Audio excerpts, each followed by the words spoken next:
It is clear to say that if you want to win in Valorant, you need to kill all the enemies, right?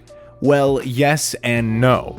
Welcome back to Esports Driven, and in this video, we will cover the complicated topic of in-game impact, and how you can carry your team without being on top of the leaderboard. Before we go any further into the video, I'd like to remind you that having a bad aim or movement will not take you anywhere, even by doing the things we talk about today. Playing a sentinel or controller shouldn't be an excuse for bad mechanics. With that out of the way, let's start. We've all been in those games where your shots don't connect and you feel frustrated because you're on the bottom of the scoreboard. Well, it happens to everyone and even pro players. So what if I tell you that you can still have a game-changing impact in these bad days? You obviously know that Valorant is a team game where communication and ability usage are key to winning, so make sure to apply it to your games. Well, you need to ask yourself, how can I help my team win the round if you don't feel confident in your aim? And the right answer is do what your agent is made for and be the best teammate you can be. It can be smoking off choke points, flashing, holding flanks. You can be the difference maker, helping your team securing the round without getting a single kill. Imagine you're playing a sentinel like Killjoy or Cypher on attack. Your abilities are key to keep an eye on the flanks safely while slowing the defenders down on their way in. Even if you don't get a kill, you set up your team for easier duels. You can still trade them if they die. But you might be asking, what if I'm playing Duelist? I need to get kills to have an impact. While yes, it is not optimal, you can still lead your team to success. Duelists are meant to create space on site and allow the team to safely plant the spike. Before going in, make sure your team is ready to push by saying 3, 2, 1, go. By doing this, you maximize your chances to get traded if you can't find the kill by yourself. Don't be that duelist that goes alone before your team is ready to go and dies for free. If you play Sova or Skye, for example, using your drone or your trailblazer to initiate the push of your duelist will make his life so easier. Even in the highest ranks like Diamond, we still see so many people saving their drone while getting on site.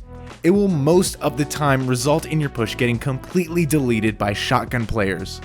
Regardless of the agent you're playing, you should still suggest strategies, give information you see on the map, and be nice to your teammates.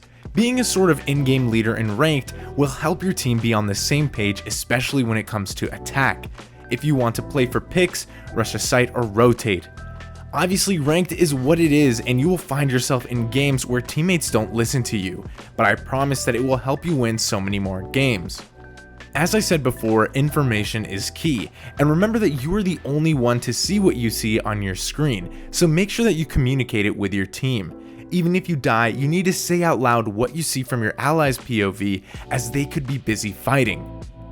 Your attitude in the voice chat is very important too. Being positive, motivating your team after tough rounds, and congratulating for clutches or big plays, I guarantee you'll have more fun and perform better when the mood is good.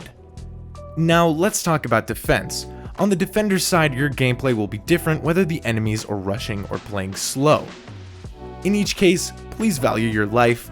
One defender dying means there's a gap on your defense, so don't do solo plays, especially if you have a number advantage.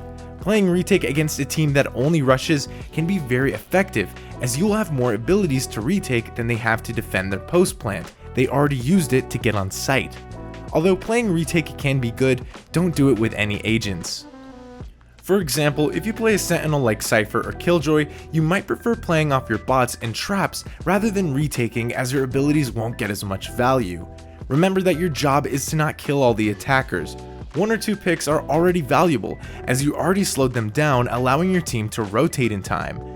We'll be making videos on Cypher and Killjoy setups for every map very soon, so make sure to subscribe if you don't want to miss it. If you struggle getting kills on defense, you should try to abuse shotguns. They are cheap and can get very easy value if you position correctly. Lamps or hookah on bind are very common locations you can play in, but you should try playing under hookah, as you'll be able to get one shot anyone jumping out. Remember that you need a teammate looking at long and garden to protect you. B backside on ascent is working too. If the attacker goes to the other site, you need to play the bait for all your allies. Go in first and clear the close corners. You might even be able to get one. Another way to get easy value in defense is to anchor the site you're playing in.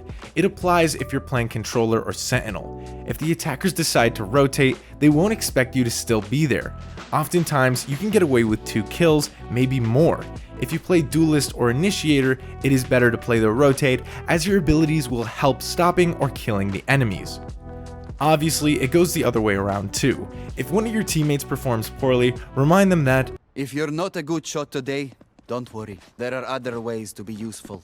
So there you have it, the best ways to get value and high impact in your games, even when you're having a bad day. Focus on communication and abilities usage. You'll be surprised on how much you can actually help your team win. Thanks for watching, make sure to subscribe and like the video if it helps you. See you in the next one.